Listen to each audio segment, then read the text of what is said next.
کا طریقہ کیا ہے؟ آج میں آپ لوگوں کو قربانی کرنے کا طریقہ بتانے جا رہا ہوں۔ یہ ضروری مسائل ہیں جو ہر مسلمان کو پتہ ہونا چاہیے، اسی لیے جو چیزیں میں آپ لوگوں کو بتاؤں گا ان کو دھیان سے سنیے گا، سمجھیے گا، تاکہ آپ کو قربانی کے دن جب آپ جانور ذبح کرنے کے لیے تیار بیٹھے ہوں تو پھر آپ کو کسی طرح کی کنفیوژن نہیں ہونا چاہیے، کسی بھی طرح کی پریشانی کا سامنا نہ ہو کہ صاحب دعا پڑھنے والا لے کے آؤ، یہ کیسے کرنا ہے، وہ کیسے کرنا ہے، ساری چیزیں آپ کو کلیئر ہونا چاہیے۔ تو قربانی کرنے کا طریقہ یہ ہے کہ بہتر تو یہ ہے کہ آپ اپنی قربانی اپنے ہاتھ سے خود کریں۔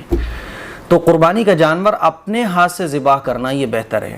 حضرت انس رضی اللہ تعالیٰ عنہ فرماتے ہیں کہ میں نے نبی کریم صلی اللہ علیہ وسلم کو دیکھا کہ آپ صلی اللہ علیہ وسلم نے اپنی قربانی کے جانوروں کو اپنے ہاتھ سے ذبح کیا، اسی لیے اپنے ہاتھ سے قربانی کا جانور ذبح کرنا یہ بہتر ہے۔ اگر آپ خود نہیں ذبح کر سکتے تو کم از کم جب قربانی کا جانور ذبح ہو رہا ہو تو وہاں آپ کھڑے ہو جائیں، ٹھیک ہے؟ اور اگر یہ بھی پاسبل نہیں ہے، جیسے بعض لوگوں کا اتنا کمزور دل ہوتا ہے کہ وہاں پر کھڑے بھی نہیں ہو سکتے، تو دل مضبوط کر لو بھائی، اتنا کمزور دل بھی اچھا نہیں ہوتا ہے، ٹھیک ہے؟ پھر بہرحال جیسے آپ چاہیں ویسے کر سکتے ہیں، لیکن بہتر طریقہ یہی ہے۔ اچھا، بعض خواتین قربانی کرواتی ہیں، کیونکہ قربانی تو سب کے اوپر واجب ہے، جو بھی صاحب نصاب ہے، چاہے وہ مرد ہو چاہے وہ عورت ہو، قربانی تو مردوں کے اوپر بھی واجب ہے، عورتوں کے اوپر بھی واجب ہے اگر وہ صاحب نصاب ہیں۔ تو عورتیں بھی قربانی کا جانور ذبح کر سکتی ہیں، ٹھیک ہے؟ حضرت ابو موسیٰ اشعری رضی اللہ تعالیٰ عنہ اپنی بیٹیوں کو حکم دیتے تھے کہ وہ اپنی قربانیاں خود ذبح کیا کریں، ٹھیک ہے؟ اسی لیے عورتیں بھی اپنی قربانی اگر پردے کے لحاظ میں، پردے کے دائرے میں خود کر سکتی ہیں، ہے نا؟ کہ جیسے کہ باہر کا کوئی مرد نہیں ہے، سب گھر ہی کے مرد ہیں، اور کوئی خاتون یہ چاہ رہی ہے کہ وہ قربانی خود کرے تو وہ خود بھی کر سکتی ہے، کوئی مسئلہ نہیں ہے، ٹھیک ہے؟ لیکن اگر ممکن نہیں ہے تو کوئی دقت والی بات نہیں ہے۔ یہ سمجھا جاتا ہے بعض علاقوں میں کہ اگر خاتون کی طرف سے قربانی ہو رہی ہے تو اس خاتون کا وہاں کھڑے ہونا ضروری ہے، تو ایسا کچھ بھی نہیں ہے، ٹھیک ہے؟ قربانی کرنے کا طریقہ کیا ہے کہ جب آپ قربانی کے جانور کو ذبح کرنے کا ارادہ کریں تو قربانی کا جانور قبلے کی طرف رخ کر کے اس کو لٹا دیں، بائیں پہلو پر، ٹھیک ہے؟ الٹی سائیڈ پہ آپ اس کو لٹا دیں تاکہ دائیں ہاتھ سے ذبح کرنے میں آپ کو آسانی ہو۔ اس کے بعد جانور کو آپ نے لٹا دیا قبلے کی طرف رخ کر کے، ٹھیک ہے؟ بائیں پہلو پر لٹا دیا، اب دعا پڑھنی ہے۔ کون سی دعا پڑھنی ہے؟ اسکرین پر آپ دیکھ سکتے ہیں، انی وجہت وجہی للذی فطر السماوات والارض حنیفا وما انا من المشرکین ان صلاتی ونسکی ومحیای ومماتی للہ رب العالمین لا شریک لہ وبذالک امرت وانا اول المسلمین۔ یہ دعا پڑھیں گے، اس کے بعد جو ہے نا آپ بسم اللہ اللہ اکبر کہہ کر جانور کو تیز چھری سے ذبح کریں۔ چھری آپ کی موتھری نہیں ہونا چاہیے۔ اللہ کے نبی نے اس سے منع فرمایا کہ جانور کو جلدی سے ذبح کر دو، اس کا حکم دیا، اور اس سے منع فرمایا کہ جانور کو بار بار تکلیف دو، اسی لیے اچھے طریقے سے چھری تیز کر لی جائے۔ اور اسلام نے یہ بھی حکم دیا کہ جانور کے سامنے تیز نہ کی جائے، بلکہ آپ جانور کے سامنے نہیں بلکہ کہیں اور جا کے اس کو تیز کر لو، اتنی تیز کر لو کہ ایک ہی بار میں اس کی وہ ذبح ہو جائے، اس کو کوئی زیادہ تکلیف نہ ہو، ٹھیک ہے؟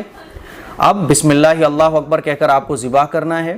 ذبح جب ہو جائے جانور تو اس کے بعد آپ کو یہ دعا پڑھنی ہے، اللہم تقبل منی کما تقبلت من خلیلک ابراہیم ونبیک محمد صلی اللہ علیہ وسلم۔ یہ دعا پڑھنی ہے۔ اور اگر کوئی بڑا جانور ہے جیسے کہ بھینس ہے، پڈا ہے، ٹھیک ہے، بڑا جانور ہے جس میں 7 لوگ شریک ہیں، تو پھر دعا پڑھتے وقت اللہم تقبل من کے بعد ہمیں ان 7 لوگوں کا نام لینا ہے، من سفیان، من ابراہیم، من زید، من معاذ، من عمران، ایسے من کر کے 7 نام لیے جائیں گے۔ پھر اس کے بعد پوری دعا اللہم تقبل منی، ٹھیک ہے، کما تقبلت من خلیلک ابراہیم ونبیک محمد صلی اللہ علیہ وسلم، یہ دعا پڑھ دی جائے گی، ٹھیک ہے؟ تو اگر اپنی قربانی آپ کر رہے ہیں تو منی کہیں گے، اور اگر آپ کسی دوسرے کے لیے یہ دعا پڑھ رہے ہیں تو پھر اللہم تقبل من کے بعد پھر اس کا نام لیا جائے گا، ٹھیک ہے؟ اچھا، ذبح کرنے کی دعا یاد نہ ہو، ذبح کرنے کی، جانور کو ذبح کرنے کی جو دعائیں میں نے آپ لوگوں کو بتائی ہیں یہ دعا یاد نہ ہو تو پھر پریشان ہونے کی کوئی ضرورت نہیں ہے۔ یہ جتنی بھی دعائیں میں نے آپ کو بتائی ہیں یہ مسنون ہیں، اگر آپ پڑھ سکتے ہوں تو بہت اچھی بات ہے، اور اگر نہیں پڑھ سکتے ہوں، کوئی بھی آپ کو دعا یاد نہیں ہے، تو بسم اللہ اللہ اکبر تو آپ پڑھ ہی لوگے نا، تو بسم اللہ اللہ اکبر کہہ کر پھر جانور کو ذبح کر دو بس، ٹھیک ہے؟ اور اردو میں کہہ لو کہ اللہ میں نے تیرے لیے اس جانور کو ذبح کیا۔ تو صرف بسم اللہ اللہ اکبر تو ہر شخص پڑھ سکتا ہے۔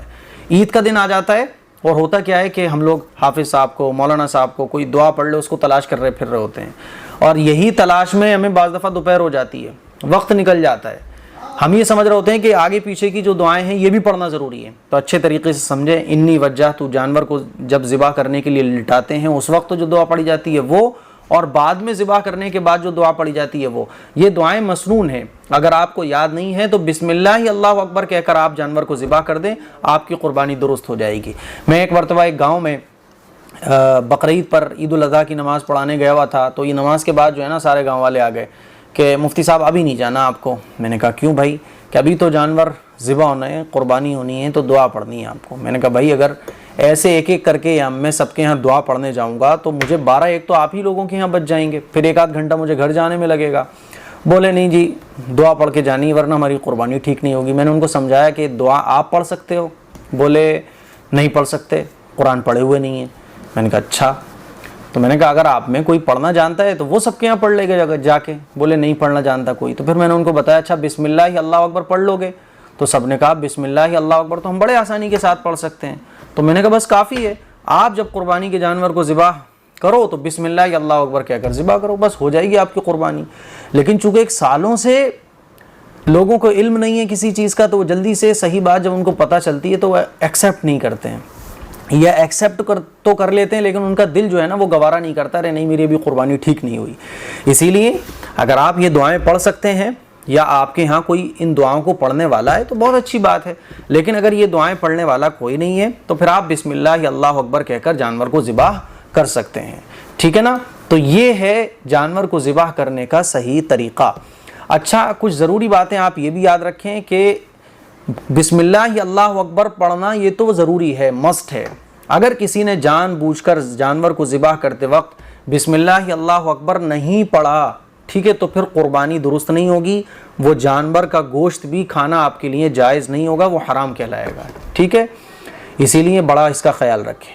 ہاں اگر کوئی بھول گیا جان بوجھ کر تو اس نے نہیں چھوڑا بسم اللہ اللہ اکبر جانور کو ذبح کرتے وقت پڑھنا، لیکن بھول گیا تو پھر قربانی درست ہو جائے گی۔ اسی طرح سے کیا ہوتا ہے کہ آپ جانور کو ذبح کر رہے ہوتے ہیں، کوئی دوسرا آ کے ہاتھ لگا دیتا ہے، اس بات کو بھی آپ لوگ یاد رکھیں کہ جتنے لوگ جانور کو ذبح کرتے وقت چھری پھیرنے میں ہاتھ لگائیں گے سب کے لیے ضروری ہے بسم اللہ اللہ اکبر پڑھنا۔ اگر 3 لوگ چھری چلا رہے ہیں، ٹھیک ہے، 3 لوگ ذبح کر رہے ہیں، یا ایک ذبح کر رہا تھا بعد میں ایک اور آ گیا اس نے بھی ذبح کرنا شروع کر دیا، جتنے لوگ بھی چھری چلائیں گے سب کے لیے بسم اللہ اللہ اکبر پڑھنا ضروری ہے۔ اگر ایک نے بھی بسم اللہ اللہ اکبر جانور کو ذبح کرتے وقت نہیں پڑھا تو پھر قربانی درست نہیں ہوگی، اس جانور کا گوشت کھانا جائز نہیں ہوگا۔ تو یہ کچھ ضروری مسائل تھے جو میں نے آپ لوگوں سے شیئر کیے۔ مجھے امید ہے آپ لوگوں کو قربانی کرنے کا طریقہ معلوم ہو گیا ہوگا۔ اس کلپ کو شیئر کریں۔ السلام علیکم ورحمۃ اللہ وبرکاتہ۔